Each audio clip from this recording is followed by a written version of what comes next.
Hello and welcome to Channel World Seed. My name is Francine Sayok with the International Seed Federation, and we are coming to you live from the Fira Barcelona Gran Via at the World Seed Congress 2022, where we are joined by around 1,500 seed professionals from all over the world. They have come to trade, to do business, to showcase the latest innovations in the seed sector, and also to discuss and find solutions to current challenges. I can tell you it's just so wonderful to be together in one space. But beyond that, we have an online community of followers who are following us on YouTube on Channel World Seed. So a quick shout out to all of those who are watching us from their laptops or their mobile phones.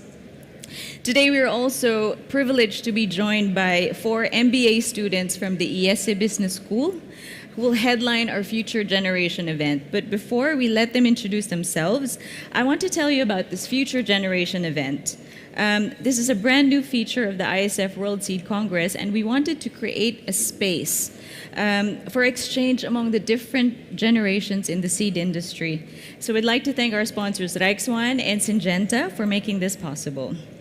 In the next plenary session, our students will be presenting the studies that they've made on the seed industry, which explores various facets of this essential but very complex industry, isn't it? But first, let's meet them. Tell us a bit about your background. Let's start with you. Thank you, Francine. So my name is Francisco Zaldivar. I'm 30 years old. I was born in Mexico, but I've been raised mostly in Spain. And my background is in investment banking, and I've been developing an interest in the agriculture industry for the past few years, so very happy to be here. Thank you for the opportunity. Thank you, Francisco. Well, thank you as well. My name is Nicolas. I'm from Madrid, born and raised here. Previous to be an MBA student, I used to be a consultant for financial institutions. I have worked in Madrid and in Sao Paulo. And well, I have developed an interest in agribusiness first because of my family business, and also because the exposure that the sector has in Brazil, that is huge. So that's it about me. Hi, I'm Stephanie, and I'm a second-year MBA student at IESE Business School, and I'm from Singapore. And previously, before the MBA, I was a Deloitte consultant focusing on data privacy. And the reason why I came to work on this project is also quite related to what Nico was saying in terms of his family business. But my family business is more towards horticulture and floriculture, and we also work primarily in the retail and wholesale space. So I think seeds would be something interesting that the family business can consider, and something I want to bring back to Singapore and Asia and large. Yeah. So I'm Javier. Thank you for having us here. It's a pleasure to be here. I'm a civil engineer. I've been working as a consultant for all my life, especially in supply chain. And I've been linked to agricultural sector because I was living in Valencia for all my life. And that's all. Wonderful. Thank you so much. Where the core question of this project really is to tackle the perceptions of the seed industry, and we wanted to get an outside-in kind of perspective on our own sector and how it affects our license to operate. So I want to ask the first group. The 3 of you did a study on the importance of extension programs as an entry strategy to a new market, and you took Nigeria as a case study. And I found the study quite insightful, if I do say so myself. So tell us, first of all, why you found this topic interesting. Why did you choose this topic? Well, let's say that at the beginning, given that we're not industry experts or agricultural experts, the seed industry was kind of an unknown for us. But as soon as we started working on it, we found out and realized how important the seed industry is for the overall food supply chain.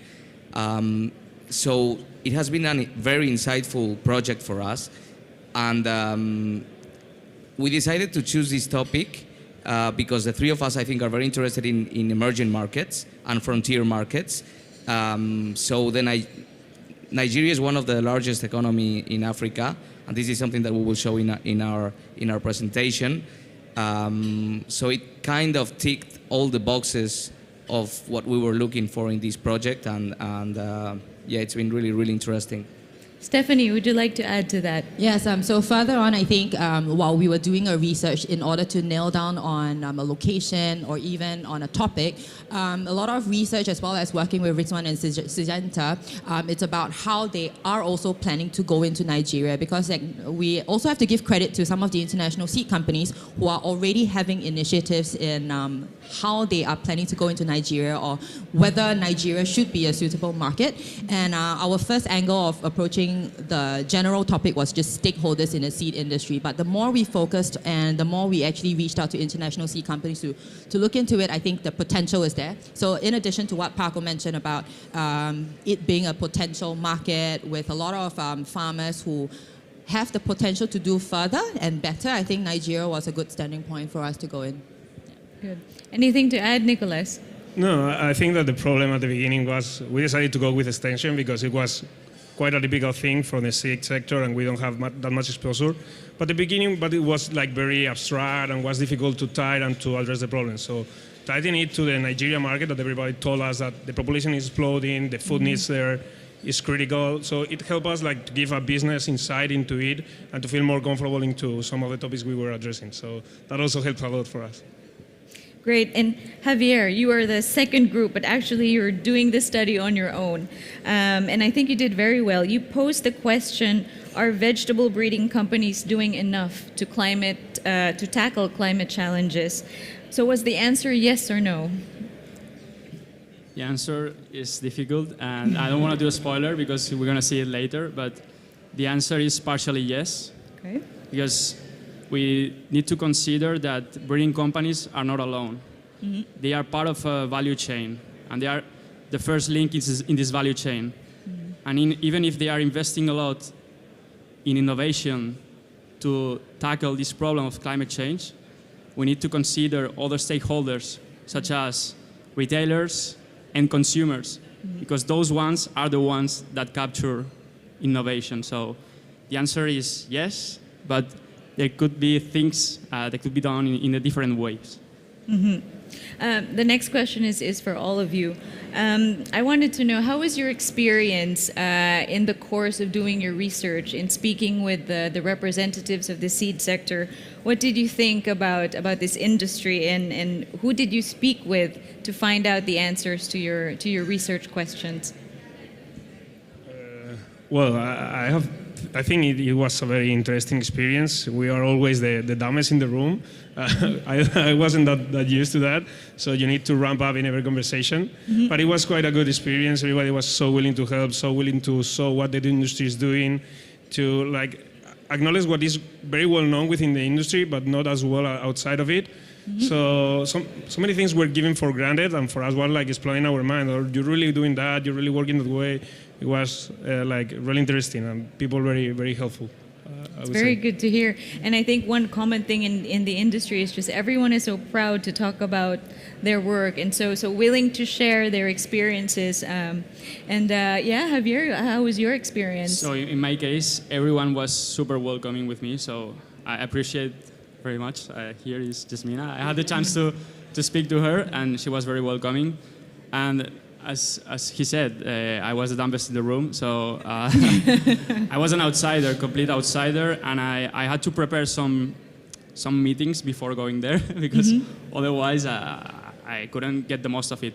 So they were very, very kind and prepared to answer whatever questions I had and prepared to explain what they were doing and what they were investing on. So for me, it was a very nice experience. I know that aside from the seed companies, this group in particular also spoke with associations, right, and with NGOs. How was that like, and how did you find the link between them and the seed industry?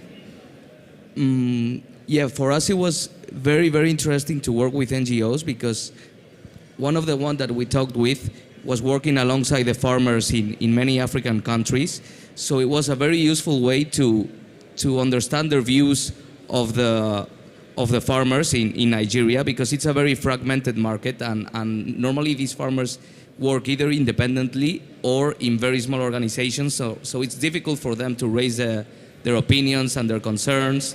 And working with or interacting with this NGO was super useful for us to get the other side of the coin and the other side of the views of how to tackle the seed problem in Africa. Yeah, so I think we want to give a shout out to Dr. Shoshan from Fair Planet. So she was the one in the NGO. She's here today, in fact. Yeah, we hope to meet her later if she's around. So I think it really helped. It was a very humbling experience because a lot of times we would go in and assume that seeds are just things you pluck from the flowers or the fruits and you put it into the soil. But as we did further research, as we spoke to many other people, I think quality of seeds is something we can, that cannot be compromised on, because I think the other great takeaway from especially our MBA programs as well would be sustainability. So it's not just sustainability about recycling, about reusing, about reducing, but also how do we then encourage innovation, bring people together to make sure there is food for the future, the livelihoods of people. So I think when we spoke to Dr. Shoshan, she talked about how farmers were actually very excited to work with people, but where do we start? How can we be equipped? And should we invest so much just to change a little bit, or can we use existing resources, existing knowledge, and improve ourselves better so that we become more motivated as one village, as one country to move forward with that? So I think that is also like one of the inspiration we got as part of our implementation recommendation in our presentation later. Yeah. That's really good to hear, and you touched on words like sustainability and broader social challenges. So coming from an outsider it is an outsider point of view, why do you think perceptions of an industry are so important in retaining its social license to operate? And I think that's something that the seed industry needs to realize more, that our license to operate rests on, among other things, what society thinks of us. So why do you think that matters for us in the seed sector? So just talking about my particular case and the analysis of the value chain, what I saw was a mismatch between knowledge, the first link, and the last link of the value chain. Maybe the end consumers here, I'm talking about the particular case in Spain. They don't know, they don't care, and they don't trust. Okay. So it's just those three factors that feedback one each other that makes it more difficult to penetrate maybe in the top of mind of this society. Let's say consumers or end consumers are one of the most important parts or stakeholders in the value chain. So maybe all of the stakeholders are aware of what is being done and they have a good opinion of the breeding companies, but the end consumers don't know. So that's what I saw. So somehow we need to create some awareness. That's all I can say from an outsider point of view. Thank you. Yes, Nicolas. I agree pretty much with Javier, but with us, we were meeting for the first time and we're trying to structure the thing. We're trying to make a similar to the seed industry with the pharmaceutical industry. But these are very big companies that do a lot, but nobody really know what they do or what they don't do. And in the pharmaceutical industry with the COVID, we have seen that many of the companies that were at the forefront of the vaccination, they really get a very huge exposure. Their license to operate, I think, has increased. You tend to trust these companies that previously you didn't even know the name. So the reflection could be like what the seed companies can do to position themselves in a similar position, like get that exposure. Like we are going to have like a exposure in the population. We need to develop, to research, and we need to promote that kind of research. So how can we do that? I think, like, how can we get the license to operate from that? Anything else to add there? Well, on my side, just if I may, and here I think we can talk more as consumers than anything else. Before doing this project, I only knew the negative side of the seed sector, which is probably something that it's a legacy of the past decades rather than a big issue right now.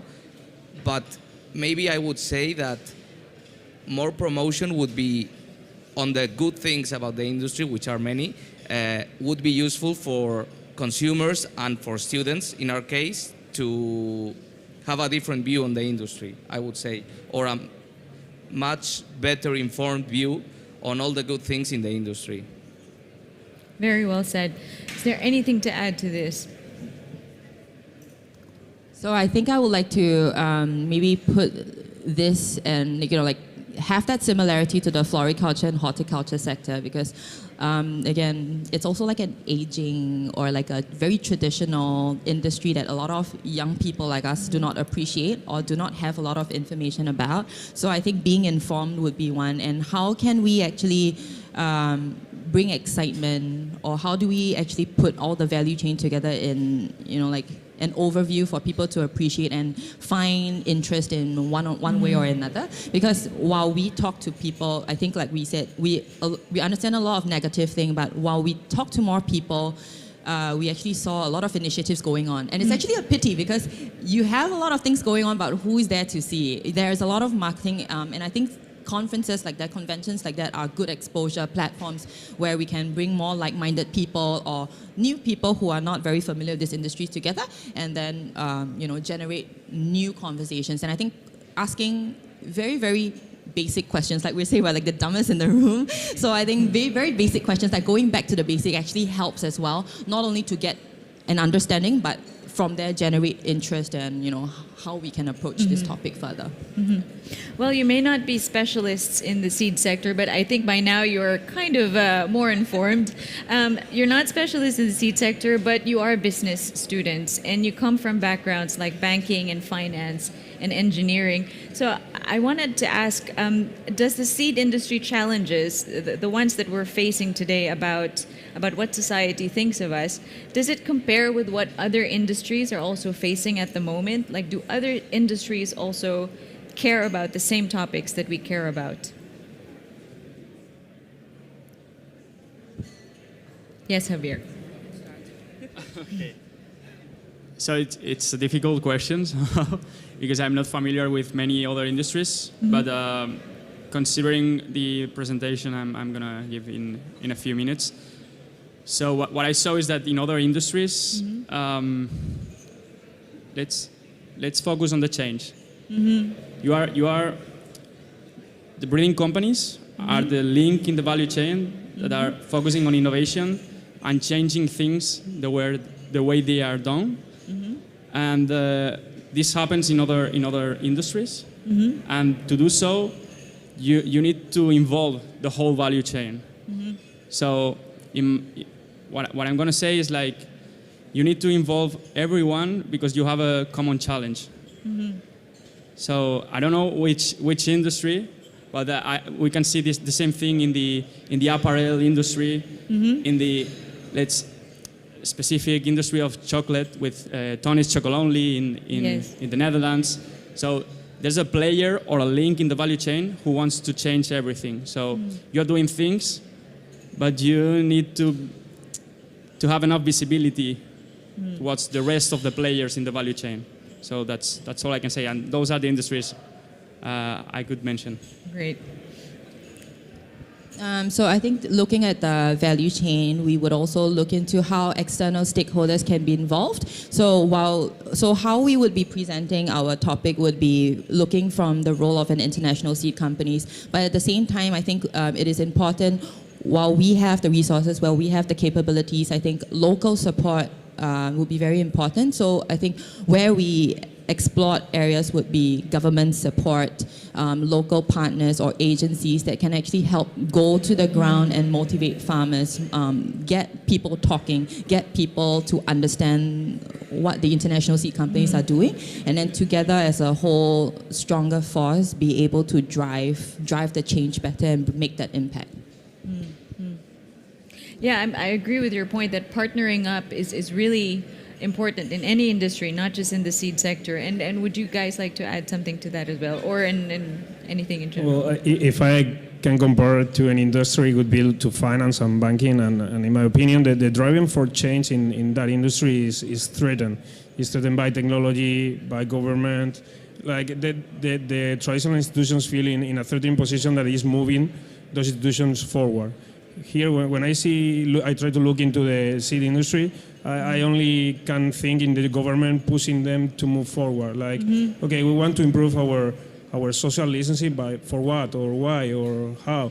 Like there is not motivation or I think pushing the whole industry moving forward. That is a thing that I actually used to see in finance. No, in my opinion, the beauty about the seed industry is that it is the beginning of the whole food production process. So yeah, communicating that to the consumers is something that consumers might find super appealing. So.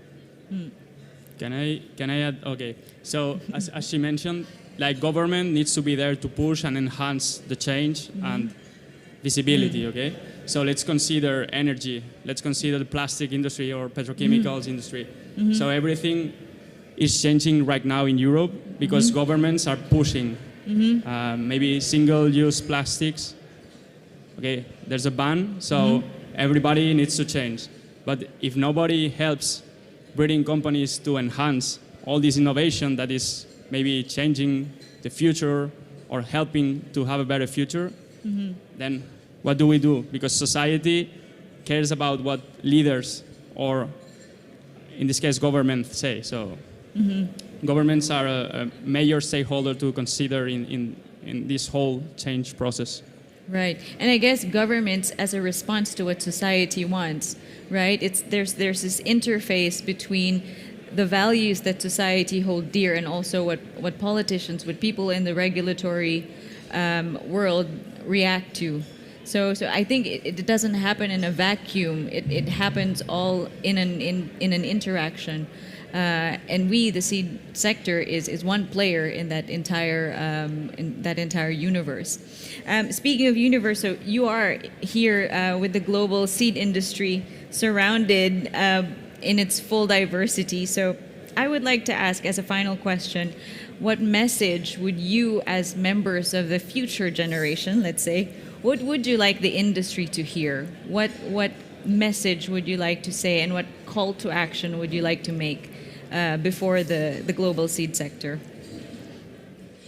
Number one, I think I would like to applaud the industry as a whole because coming from an outside perspective, we really only had a very surface level understanding of this. But when we did more research, we explored articles, we explored different regions. It's a very noble act. And I think for us as youth or even just younger people, it's a next step for us.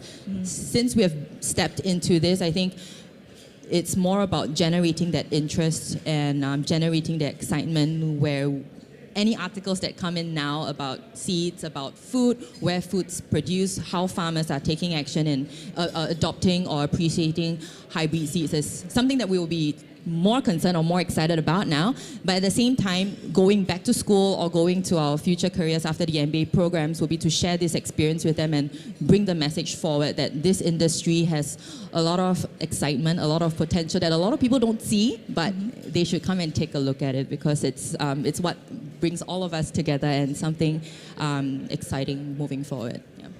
Well said. Who would like to go next? Yes, Javier.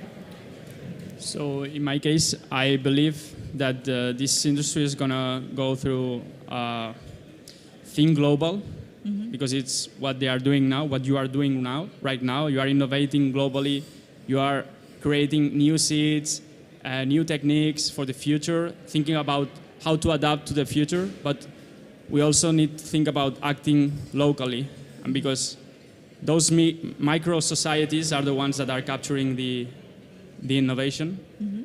And if we want to have effective innovation, we need to play together with the different stakeholders, and one of them is the end consumer and retailers.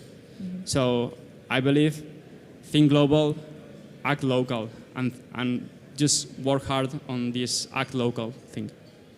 Very good. Nicolas, you have the microphone. Yeah, for me, well, I think that the seed industry has done very well during the 20th century with all the research and development and innovation to an exploding population. But I think that for this century or so, we should expect like giving a step forward and embracing new things, not just the research part of it, that is excellent and is doing like really well. but related to our study, like engaging like in extension, in actually getting the seed to the farmers, in using their power within the industry to get those things done beyond their traditional responsibility, like expand that into other activities, I would say. And yeah, on my side, not much more to add, but I found when I was doing the research, I found really interesting that it's expected in the coming decades to increase the imbalance between food demand and food supply.